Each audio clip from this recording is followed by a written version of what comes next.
Brexit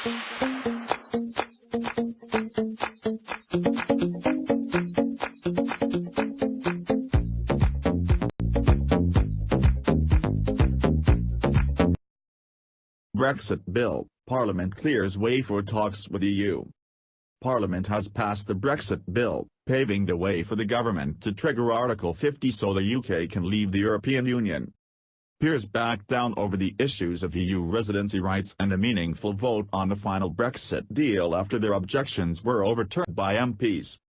The bill is expected to receive Royal Assent and become law on Tuesday. This means Theresa May is free to push the button on withdrawal talks, now expected in the last week of March. The result came as Scotland's First Minister Nicola Sturgeon announced that she intended to hold a second referendum on Scottish independence at a time when Brexit negotiations are expected to be reaching a conclusion.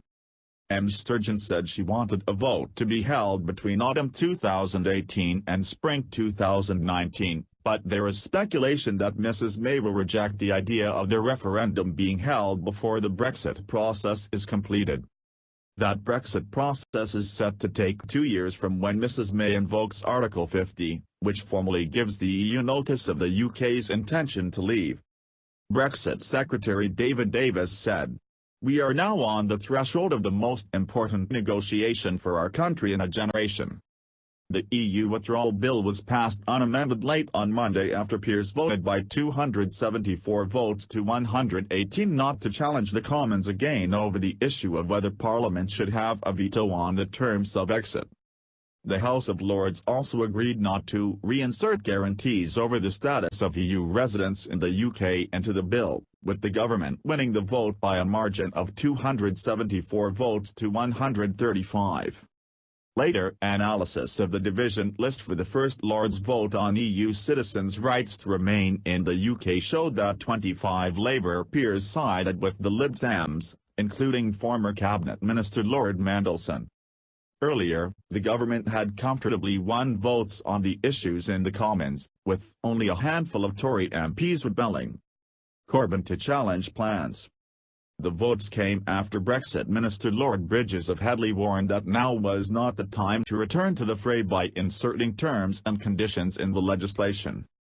Labour's spokeswoman Baroness Hayter of Kentish Town attacked the Lib Dems for not being responsible and falsely raising people's hopes on the rights of EU citizens living in the UK. Liberal Democrat Lord Oates said the government had failed to make concessions over the position of EU nationals living in the UK and called on peers to insist on changes.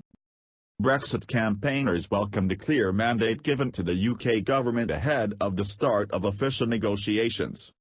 Now, it's time to go into these negotiations with some ambition and support the government, so it can secure the very best deal, one that is good for the whole UK. And good for the EU too, said Tory MP and former Minister Dominic Raab.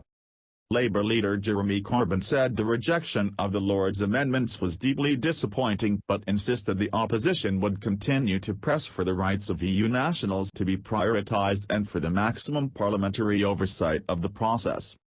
He tweeted, "Labour at every stage will challenge government plans for a bargain basement Brexit with our alternative that puts jobs and living standards first."